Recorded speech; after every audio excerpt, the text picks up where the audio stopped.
Hey guys, what's up? Z with Giz China, and this is the Blackview P2 Lite, a phone with a massive battery and a low price tag. It has a metal build, good display, but the processor is the older MTK6753. Is it worth your money? Let's see. The body's metal and feels good, but it's also really big. If that's going to be a problem, then don't get it, but otherwise it should be fine. On the front, there are the 3 capacitive buttons and the fingerprint sensor on the back, and the buttons on the side as well. There is also a USB-C connector on the bottom, which I am very pleased about. The screen has a nice 1080p resolution on a 5.5-inch display and it looks decent.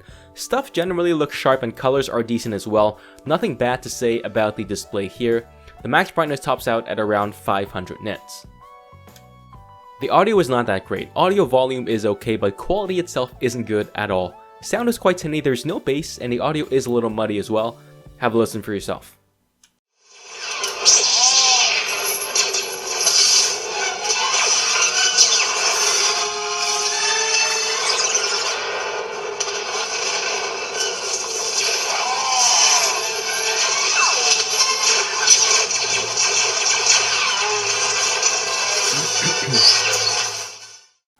The 6000 mAh battery does quite well. It gives 2-day battery life with about 67 hours of screen on time, which actually doesn't quite match up to phones with the MTK6750 processor, so you definitely get less battery life here than other phones. But then again, you don't really have to worry about battery life here because pretty much no one is going to be able to kill this phone in just one day. We have Android 7.0 Nougat and it runs great on this phone. General use is smooth. Swiping between screens is fast, but those icons, they're not as hideous as the Ulefone Power 2, but they're still pretty bad. And the color scheme is also not very nice, so do replace that with a custom launcher if you so desire. Moving on to the performance, the MTK6753 processor with 3GB of RAM can launch apps and multitask pretty decently, but it is still slower than MTK6750 devices here as well. In terms of performance, there were some super intense games that lag a little bit, but otherwise it was still playable. Less intense games are very playable on this phone as well.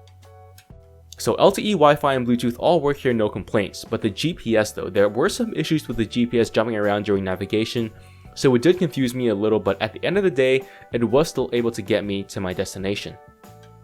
It is slightly harder to take good photos in sunlight compared to other more expensive phones like the Ulefone Power 2, but it is still possible if you frame it right.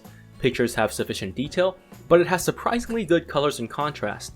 But other times the photos, if you don't frame it right, are just not that good. In low light, the camera is pretty noisy and has a lot of grain, so not recommended for low light. The front camera performs about the same as the back camera, but it captures less detail than the back camera here. The camera takes okay video. There's actually not too much detail in it, but at least it doesn't take horrible video. Colors and saturation are also pretty good. So the Blackview P2 Lite definitely is not perfect. The MediaTek processor is pretty old, so performance is not the greatest. And the camera can be pretty good or pretty bad, but it does have good build, good screen, and of course insane battery life as well. It's cheap, 120 bucks, but if you are able to, I actually recommend spending that extra money for the Blackview P2 with the higher end MTK6750 processor, but if not, this one will do the job as well. Thanks so much for watching, be sure to hit like and subscribe, and I'll see you guys in the next one.